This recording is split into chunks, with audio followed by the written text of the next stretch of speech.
السلام علیکم، میرا نام ہے مبشر لقمان، آپ دیکھ رہے ہیں مبشر لقمان یوٹیوب چینل۔ دنیا بڑی تیزی سے تبدیل ہو رہی ہے اور پرانے نظام کے ساتھ پرانے اتحاد بھی ٹوٹ رہے ہیں۔ پاکستان اور امریکہ کے تعلقات میں کافی تبدیلی آئی ہے اور اس کا براہ راست انڈیا پہ اثر پڑ گیا، یہاں تک کہ پاکستان نے امریکہ اور افغان طالبان مذاکرات میں بھی اہم کردار ادا کیا۔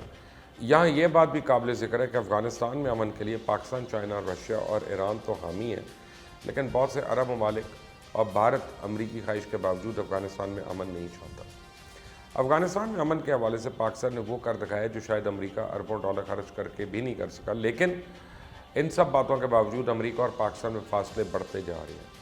امریکہ کی طرف سے پاکستان کو ہونے والی تمام مالی امداد رک گئی ہے۔ آج اگر دیکھیں تو نظر آتا ہے کہ اب چائنا ہی پاکستان کے لیے ایک ایسا آپشن ہے جس کی طرف وہ کسی بحران کی صورت میں رخ کر سکتا ہے۔ اور پاکستان کے وزیر اعظم عمران خان نے بھی حال میں دیے گئے ایک انٹرویو میں کہا تھا کہ پاکستان کا مستقبل چائنا ہے۔ ایران، چائنا، رشیا، پاکستان اور ترکی مشرق وسطیٰ میں اکٹھے ہوتے دکھائی دے رہے ہیں۔ چائنا، ایران اور پاکستان میں بہت بڑے منصوبوں پر بھی کام کر رہا ہے اور رشیا میں بھی، مشرق وسطیٰ میں بھی امریکہ کے خلاف ایک اہم طاقت ہے۔ وہاں پر بھی روس کے ساتھ ساتھ چائنا، پاکستان، ترکی اور ایران بھی تقریباً ایک ہی پیج پہ ہے۔ دوسری طرف ایران کو انڈیا کی طرف سے زیادہ اچھی خبریں نہیں مل رہی ہیں۔ انڈیا ابھی تک ایران میں چابہار بہار پروجیکٹ میں اترنے سے قاصر ہے، اور اس کے علاوہ انڈیا مشرق وسطیٰ کے ان تمام ممالک کے قریب ہوتا جا رہا ہے جو امریکہ کے اتحادی ہیں، جیسے مثال کے طور پہ سعودی عربیہ۔ اس لیے شاہ سلمان نے بھارتی وزیر اعظم مودی سے رابطہ کیا اور اہم امور پہ تبادلہ خیال کیا، جبکہ کشمیر کے حوالے سے شاہ محمود قریشی کا بیان آن ریکارڈ ہے، جس وقت پاکستان اور سعودی عربیہ کے تعلقات میں ایک دراڑ بھی پڑ گئی۔ مودی سرکار کے دو وزراء کی ایران میں 4 دن کے اندر آمد کو 2 طریقوں سے دیکھا جا سکتا ہے۔ راج ناتھ سنگھ ماسکو سے واپسی میں تہران کے راستے آئے تھے اور وزیر خارجہ ایس جے شنکر ماسکو روانگی سے قبل ایران گئے تھے۔ دونوں انڈین فضائیہ کے طیاروں سے گئے، لہٰذا ماسکو سے نئی دہلی یا نئی دہلی سے براہ راست ماسکو جانا مقصود نہیں تھا، بیچ میں کہیں نہ کہیں رکنا ضروری ہوتا ہے، اس لیے انہوں نے تہران کا انتخاب کیا۔ وہ دونوں تہران کی بجائے دبئی بھی جا سکتے تھے، لیکن تہران کا انتخاب اس لیے معنی خیز ہے کیونکہ آج کل ایران انڈیا کے لیے بہت اہم ہے۔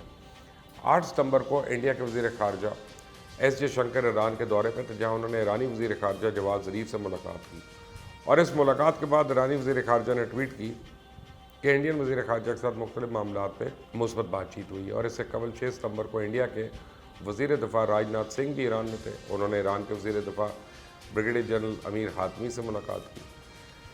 امریکہ، سعودی عرب اور انڈیا نے عالمی سیاست کے بدلتے ہوئے نئے حالات میں ایک ساتھ شمولیت اختیار کی، اور ایسی صورتحال میں پاکستان اب چائنا، رشیا اور ایران کی صفوں میں شامل ہو گیا۔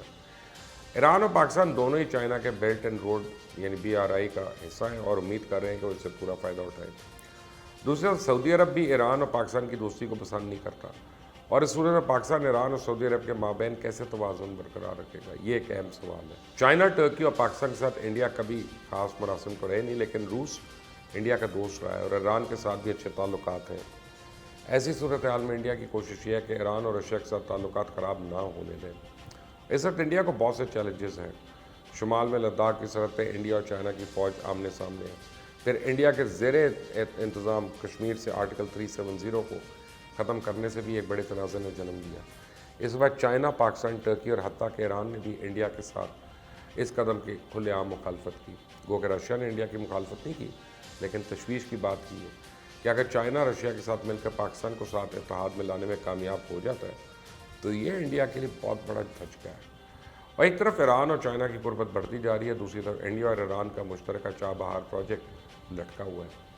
مشرق وسطیٰ میں چائنا کا مقابلہ کرنا انڈیا کے لیے مشکل تر ہوتا جا رہا ہے۔ ایران کی بات کریں تو مشرق وسطیٰ میں وہ ایک اہم کھلاڑی ہے، وہاں انڈیا کا سرسوخ مستقل کم ہو رہا ہے اور معاملات چائنا کے حد میں مضبوط ہو رہے ہیں۔ امریکن انٹرپرائز انسٹیٹیوٹ کے چائنا گلوبل انویسٹمنٹ ٹریکر کے مطابق 2005 سے 2019 کے درمیان چائنا نے مشرق وسطیٰ اور شمالی افریقہ میں $55 بلین کی سرمایہ کاری کی، اور دوسری طرف چائنا اپنے آس پاس کے بہت سارے ممالک میں بھی سب سے بڑا تجارتی شراکت دار ہے۔ انڈیا بھی ایران سے دوستی کے بارے میں طویل عرصے سے تذبذب کا شکار ہے۔ جب انڈیا نے امریکہ کے ساتھ تعلقات استوار کیے تو اس نے انڈیا کو ہمیشہ ایران کے قریب آنے سے روکا۔ دوسری جانب افغانستان میں بھی بھارت کے پتے کٹتے جا رہے ہیں، وہاں امن معاہدہ ہو گیا، طالبان کا پھر سے افغانستان کے معاملات میں کردار اور اثر رسوخ بڑھتا جا رہا ہے، یہاں تک کہ افغانستان کے اندر سے بھارت کی مخالفت میں آوازیں اٹھ رہی ہیں۔ 1 اگست 2020 کو گلبدین حکمت یار نے بھی کابل میں اپنی جماعت حزب اسلامی کے ہیڈ کوارٹرز میں تقریر کرتے ہوئے کہا کہ بھارت نہیں چاہتا افغانستان میں امن ہو، وہ پاکستان سے دشمنی کی بنا پہ افغانستان میں امن کی کوشش کو مقامی قوتوں کے ساتھ مل کر تباہ کرنا چاہتا ہے۔ 3 برس قبل ایران سے واپس کابل پہنچنے کے بعد یہ ایک ایسا بیان تھا جو انہوں نے ایک بڑے مجمع سے خطاب کرتے ہوئے دیا۔ اپنے خطاب میں انہوں نے بتایا کہ ایران بھی یہاں امن کا خواہش مند ہے کیونکہ افغانستان سے اس کا کاروباری مفادات وابستہ ہے۔ یورین ٹائمز میں 2 اگست 2020 کو India Kabul and government want to rupture Afghan peace process till US election, یہ گلبدین حکمت یار کے عنوان سے شائع کی گئی پوسٹ کے مطابق گلبدین حکمت یار کا یہ کہنا تھا کہ کچھ عرب ریاستیں امریکہ سے قریبی تعلقات کے باوجود افغان عمل کی مخالفت پر کمر بستہ ہے، جبکہ چائنا اور پاکستان کا افغانستان میں قیام امن کے حوالے سے ایک مشترکہ موقف ہے اور وہ ہے امن کا قیام۔ تاہم علاقائی سلامتی کے حوالے سے چائنا اور پاکستان بھارت کے افغانستان میں کردار کا مکمل خاتمہ چاہتے ہیں۔ گلبدین حکمت یار نے اشرف غنی اور اس کی حکومت کی طرف سے امن کوششوں کے خلاف استعمال کیے جانے والے تاخیری حربوں کا بھی تفصیل سے ذکر کیا کہ وہ امریکہ میں انتخابات اور اس کے نتائج تک طالبان کے ساتھ مذاکرات کو ٹالنے کی فکر میں ہیں۔ حکمت یار نے تو اپنی تقریر میں افغانستان کے تمام دھڑوں سے سربر کمر رکھنے اور قیام امن کے لیے باہمی اتحاد کی ضرورت پر زور دیا۔ اس کا مطلب ہے کہ افغان عوام بھارت جیسی قوت کے افغانستان سے وابستہ مفادات کے اعلی کار ہرگز نہ بنے، اور حقیقت بھی ہے کہ جب تک بھارت بھی کسی طرح بھی کردار افغانستان میں اس کا موجود ہے وہاں امن کا قیام ممکن نہیں ہے۔ آسان الفاظ میں بھارت کے پاس آپشنز ختم ہوتے جا رہے ہیں، کوئی اس کا ہم آواز نہیں ہے۔ بھارت کے تمام دوستوں کے اب کاروباری اور معاشی مفادات چائنا سے وابستہ ہو چکے ہیں۔ اسے بھارتی وزیر کبھی تو کہیں اور کبھی کہیں حمایت کے لیے بھاگ رہے ہیں، مگر سنوائی نہیں ہو رہی۔ اب بھارت نے اپنی تمام تر امیدیں روس میں ہونے والے شنگھائی تعاون تنظیم کے وزرائے خارجہ کانفرنس سے جوڑی ہوئی ہیں، جہاں امید کی جا رہی ہے کہ بھارتی اور چائنیز وزیر خارجہ کی ملاقات ہو اور کچھ معاملات طے ہوں اور بھارت کو سکھ کا سانس ملے۔ مجھے اس کی امید کم لگتی ہے۔ آپ کو کیا لگتا ہے؟ کامنٹس میں رائے دیجیے گا۔ اللہ حافظ۔